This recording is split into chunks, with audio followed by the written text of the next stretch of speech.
சென்னையில் போக்சோ வழக்கில் ஜாமீன் பெற்று சிறையிலிருந்து வெளியே வந்த 52 வயது நபர் மீண்டும் அதே சிறுமிக்கு பாலியல் தொந்தரவு கொடுத்ததாக போக்சோ வழக்கில் கைது செய்யப்பட்டார். பள்ளி முடிந்து சூளைமேட்டில் நடந்து சென்ற பிளஸ் 2 மாணவியின் கையை பிடித்து இழுத்த கொரியர் ஊழியரான சுந்தர்ராஜனை அங்கிருந்தவர்கள் பிடித்து போலீசில் ஒப்படைத்தனர்.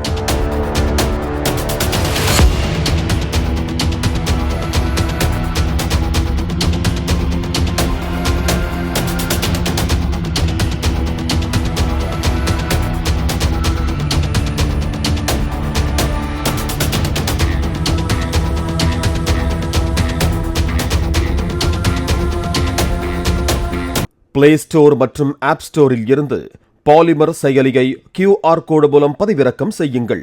செய்திகளை உடனுக்குடன் பெறுங்கள்.